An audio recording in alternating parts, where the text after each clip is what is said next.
And tonight I'm checking in with another video here with a special guest on National Police Week, Dr. Darren Porcher, a great friend of mine. I've known him since 1991, so 29 years. Darren and I have been friends, and I am a retired New York City police detective, 20 plus years in law enforcement. I go live all the time, so if you are not subscribed, please hit the subscribe button, hit the notification bell, so you will get all things DutyRon when I go live here on YouTube. And guys, again, subscribe to all of my social media, all one word, DutyRon, Instagram, Facebook, and Twitter. And tonight, again, we have a special guest. We're honoring the men and women who put their lives on the line day in and day out, our law enforcement professionals throughout the country. It's National Law Enforcement Appreciation and Acknowledgement Week. National Law Enforcement Week draws hundreds of thousands of law enforcement professionals down into our nation's capital. I don't think this year it will be going on due to the social distancing. As we all know, we're all home trying to flatten the curve and trying to keep ourselves safe. So this year it's probably going to be, I know it is canceled. It's not going to be a gathering down there. But again, thank you to men and women here who support our law enforcement. Laura Bruno, thank you for joining.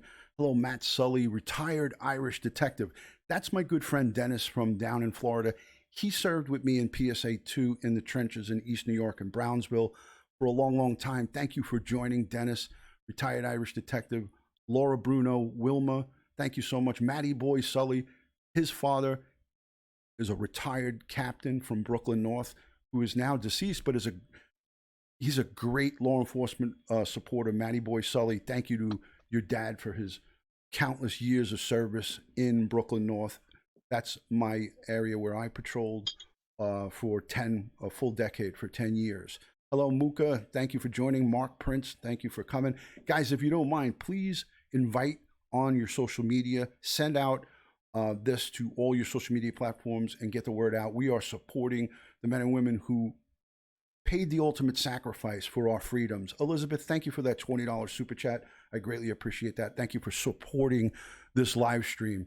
Again, we're here to honor the men and women of law enforcement who pay the ultimate sacrifices for our freedom. And tonight, like I said, I do have a special guest, Dr. Darren Porcher, Thank you a for your service. 20-year veteran of the New York City Police Department. He's a retired lieutenant and also a military. He served in the Army and the Air Force. He's got a long resume of distinguished service throughout the military and the police department. And I got to tell you, it's an honor to have him in here. I'm going to show you guys quickly a little piece of work that he has done throughout his time. He has, for the last 4 or 5 years, been a law enforcement, sort of like a law enforcement professional, where he gives his professional opinion on current police public interaction on Fox, CNN, and the various different outlets. And he is a professional in what he does. He knows what he's talking about. He's outstanding. So I'm going to show you just a little piece of his work real quick here, and I'm going to segue over onto that scene. Again, his name is Dr. Darren Porcher. He's a good friend of mine, and I'm honored to have him here tonight.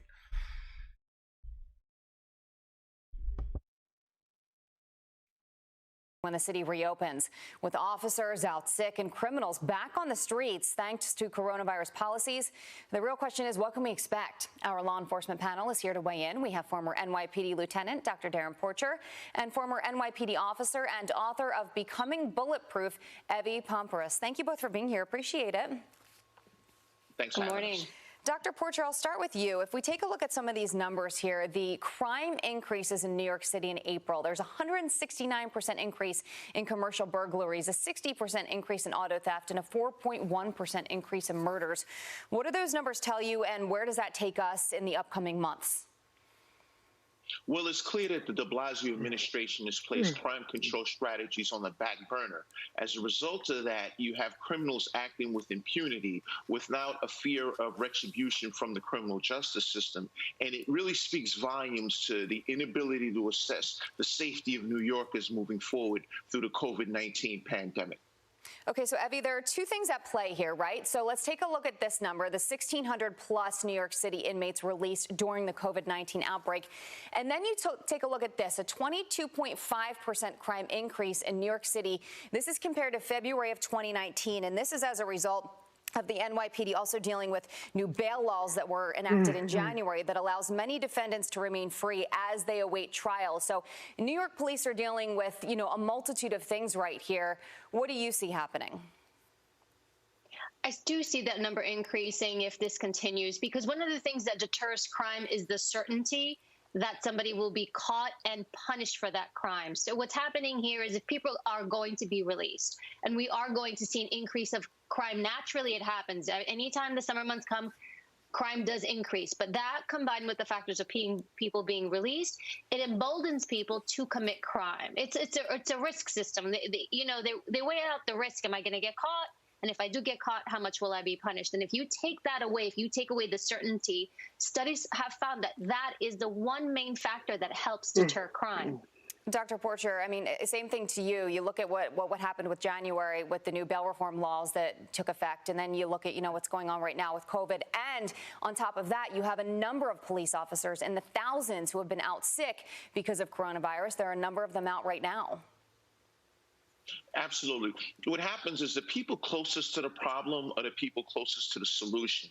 That being said, police officers being on the front line, they have the granular sense of assessing what the actual problem is on the ground level. The politicians never incorporated the practitioners into the solution in connection with bail reform. So as a result, you had policy being directed from City Hall as opposed to a symbiotic relationship with one police plaza. The two entities failed to conjoin, and as a result, we have a series of inmates that have been released. And what we're seeing now is the recidivism rate has gone up based on reoffenders, meaning people have gotten out on this bail reform and they're going out and they're continuing to reoffend. And unfortunately, the NYPD is experiencing precipitous drops in personnel on the street as a result of officers being out sick. Well, and yeah, I mean, let's bounce off of that for a second here. Okay, so that was just an example of some of the fantastic work that he does as a law enforcement correspondent. Dr. Darren Porcher is, like I said, a retired NYPD lieutenant. We went through the police academy together. Darren is a great friend of mine. We've kept in touch over 29 years. I mean, this is not the conversation that we're having about the pandemic and the crime surge. I was going to just giving you an example of the kind of work that he does on a regular basis, day in and day out. And most of us, when we retire from the police department, we continue on our service by extending and lending out our knowledge, just as I do here on YouTube, to the general public. And that brings me to our next part of the program. I'm going to introduce you my great friend, Dr. Darren Porcher. I know that you guys have all been waiting for him to come on. I'm going to have him come up now. Darren, thank you so much for joining. Great to have you. Thank you so much, Darren. Thanks for having me, Ron. It's my pleasure. It's an honor to contribute to the podcast. I follow it on many occasions, and now I'm glad to sit down and actually have a conversation with you and discuss a lot of the topical issues that we deal with as criminal justice, as police practitioners, whereas the public looks at us from a different perspective, but we can give you the hidden truth behind policing. Outstanding. And you couldn't have said it any better. And for those of you who are joining in, Darren and I have a long history. We met in 1991. We were in the same police academy company. There was 2,200 recruits in 1991. It was part of Mayor Dinkins' Safe Street, Safe City program. And what this program is a surgence of numerous police academy classes. I think it was like 2,200, one after the other, 3 or 4 classes in a row. And Darren and I were part of a 2,200 academy class, and he was a company member with me. I remember, he's a physically fit guy coming straight out of the military. And me, I was a 26-year-old young buck, but I wasn't like stealth like Darren was. So he used to whip my butt from the behind and say, "Come on, let's go with this run. You ain't dropping out of this run, Licardi. Let's go." So him and I became friends immediately. And this is some parts of the fun things that we did. He's laughing because he remembers. But we kept in touch throughout our whole police career. When he moved up the ladder, became, did you get promoted to detective, or you went straight to sergeant? I was a detective Yeah, first, then I was a sergeant, and I was a yeah, because lieutenant. you were in narco, right? You were doing the Yes. narcotics.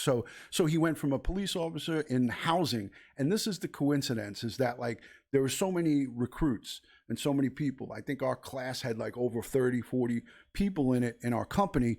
And him and I were both assigned to housing, to the Housing Bureau of Police. And it was separate, housing and transit and NYPD. And I see in the chat here, there's many military, ex-military, once military, always military. There is also someone who gave a $20 super chat. Elizabeth, thank you so much, saying thank you for our service.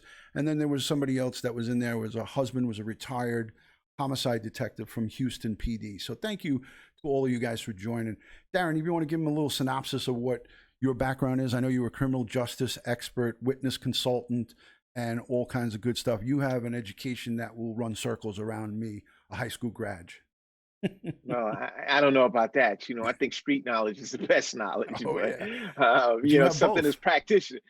that's practitioner based far exceeds what you receive in a chalk and talk in a classroom.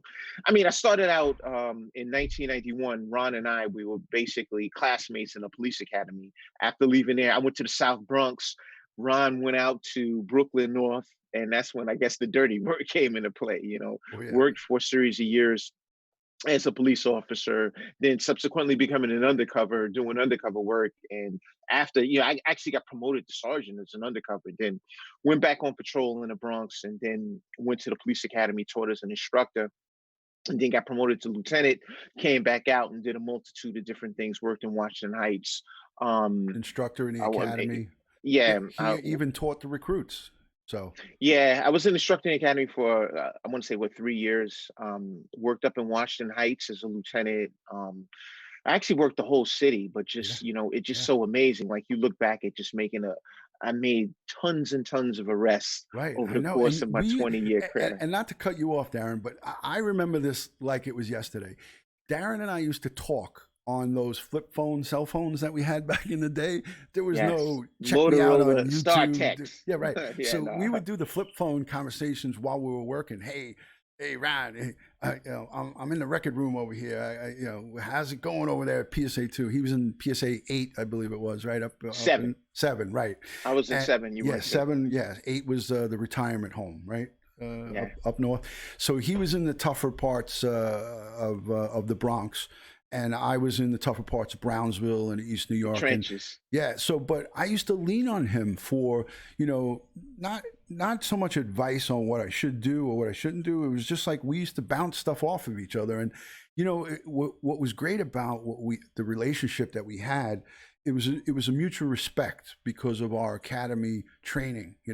Like what we went through, at least for me, what I went through in the police academy and what he did for me and what we had together, I felt was like, it was a bond that was outstanding. I don't know why that's saying upgrade.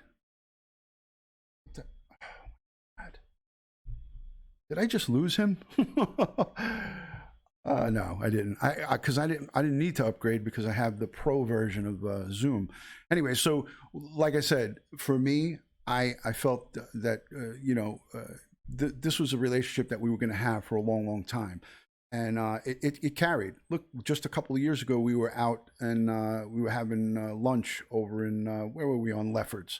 We went to Don Pep's And out in Action Queens. Bronson came into the picture, right? Yeah, it looked like a kickback out of Goodfellas, the place. One of those places you say the wrong thing, you make it tied up in the basement and Correct, cut up correct, into 60 pieces. correct. But Yeah. But one thing, Ron, I don't know if you really speak to this much. Your viewers, I don't know if they know, but Ron is a guy that can find anybody anywhere on the face of this earth. His background in warrants is wide and deep. And one of the specificities or the skill set attached to being a detective in warrants is knowing and understanding the nuances in computers to actually go out and find these people. Finding people is some difficult stuff to do. And I just remember trying to do some private investigation stuff. Right. Oftentimes, on many occasions, I've had to lean on Ron for his expertise and how to find people. Matter of fact, I think it was a year ago, I couldn't find somebody. I had to reach out to you. You found them in 2 hours. So yeah. so that is a powerful skill set that you have. Yep. So even in our retirement, we're leaning on each other. He invited me to come down for a couple of Fox interviews, but because of my obligations with my job, I was unable to do that. He was too busy, and it was beneath him to come on Fox. It wasn't beneath. It wasn't beneath. Yeah, it me, was beneath him. But yeah, the check wasn't enough. He doesn't step out the house for less than 6 figures. And not only that, we also, on a serious note, we both were down at World Trade Center. I know, him and I were both on the job. We were, down there actively at the recovery efforts that were, many months after that. I don't know exactly what his role was there. I know he was a supervisor lieutenant, right, at the time? I was a sergeant in a police academy at the time. Okay. I think you met Brian Kilme from Fox when you were down at Ground Zero. I did. Correct? I took him and Edie, his co-host at the time. I took them both down to the site, and I gave him the whole day, grandiose tour, the whole grandiose tour.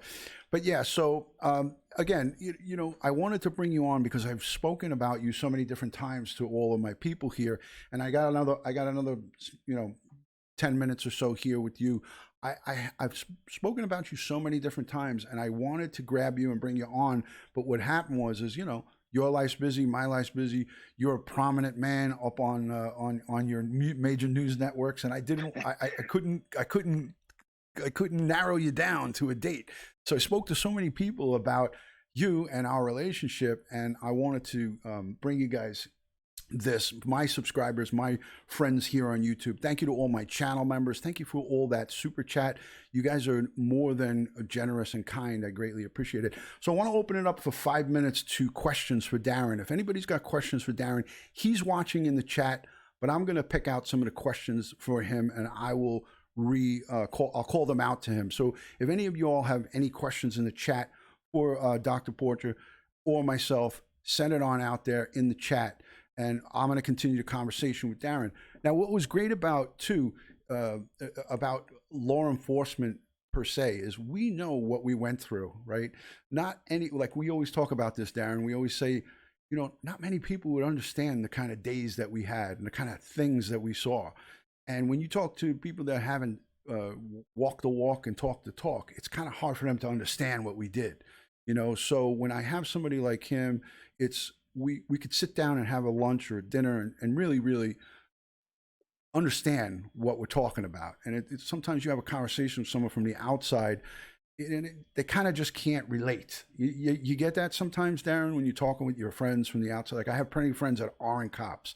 When I have conversations with them, it's kind of hard to connect with them on certain issues that we go through, some of the trials and tribulations of upholding the law. There's a fine line that we walk, so to speak, Oftentimes I experience that. I'm a criminal justice professor at Pace University, and I teach, methods of policing. And coupled with the television commentary, you have discourse. You have an open discourse with people that may attack certain issues of how you deal with things or how policing is endured in a place like the United States. Weird. And it's very difficult to understand what an officer deals with on a day-to-day. I want to say upwards of 90% of what a cop does is service-oriented, and 10% is probably enforcement-related. But that 10% can be highly significant in terms of how you engage a person, how you effectively take them into custody by using the minimum amount of force necessary against that individual. But at the same token, you're looking to protect yourself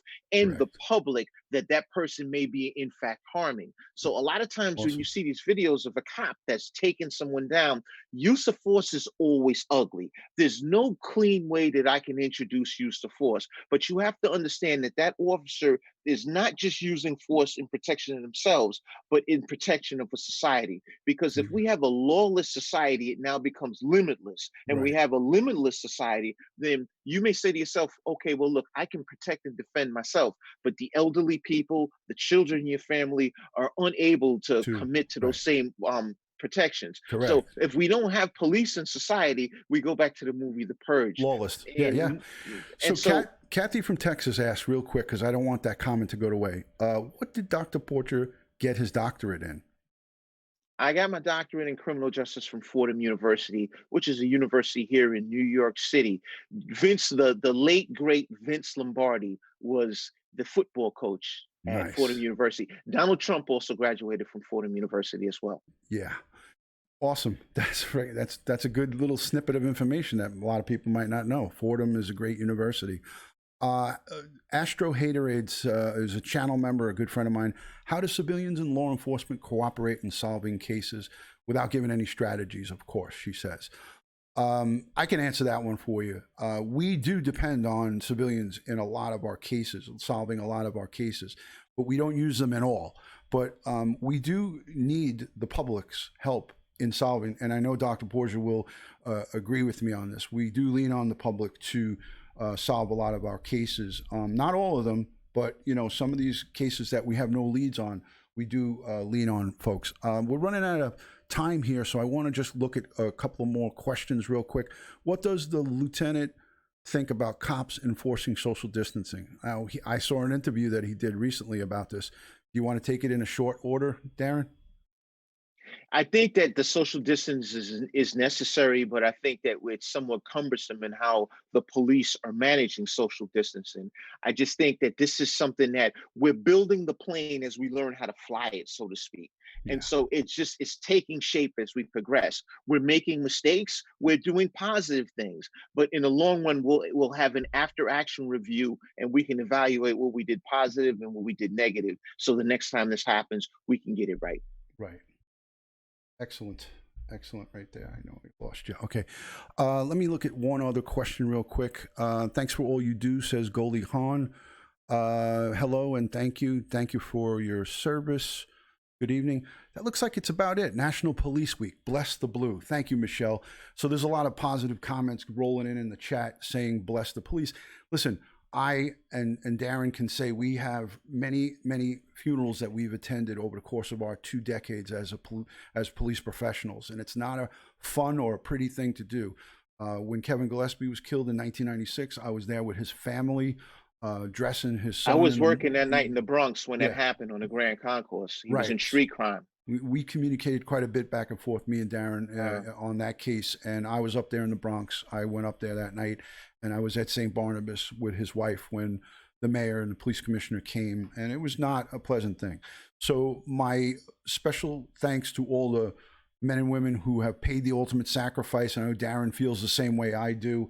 I want to just say thank you so much for coming on, Darren, and spending some time with us. And I hope you'll come back again for some of these high crime cases that I do cover, because your input would be invaluable. Now, I probably can't pay you like the networks pay you, but if you could do me that solid, I think you would. And guys, watch. You're the one that won 6 figures. Go to his social media. It's all one word: Dr. DRDARRIN PORCHER. That's Twitter, Instagram. Do you have Facebook too, Darren? I'm on Facebook too. There you go. At Darren Porcher. There's no title on Facebook. I'll link in the description down below all of his social, because I don't know why this. I'm actually speeding this up because I would have stayed longer with him. So we just lost him. I thought I had the pro version of this. Thank you for the super love. So I'm going to continue this for 2 seconds. Let me get. So Darren just got inabruptly taken off of the Zoom. I have the pro version, but for some reason it didn't. I don't know why it didn't take. I upgraded to pro. They even charged me for it. So Darren will be back, and that was the end of our interview. Thank you so much, Josh, for putting Dr. Darren Porcher's Twitter in the chat. Again, he's a great guy. I am honored to call him a brother in blue. Darren and I worked in the trenches together in the crack epidemic of the 90s. We started out in 1991. We went through the police academy together, and he is a great human being. He's continuing his service. Mahid, thank you for joining. Daphne, thank you for being in here. Joshua H., Thank you for all your technical advice. I don't know what went wrong with that because I have the pro version, but it didn't say that I did. I could charge $14 for it, for crying out loud. Thank you to everybody who has left Super Chat. Thank you to all of my moderators, my channel members, and all of my friends who leave comments down below. Don't forget to subscribe to my channel, hit the notification bell, and share out the broadcast. As I end all my broadcasts, God bless the world, God bless the United States of America, and God bless each and every one of us here in the chat and all of my friends. And God bless the men and women of law enforcement who paid the ultimate sacrifice, who laid their life on the line and laid their life down protecting our freedoms and our Constitution of the United States. I'll talk to you guys soon on the next one. Love and respect from DutyRon. Thank you. Good night.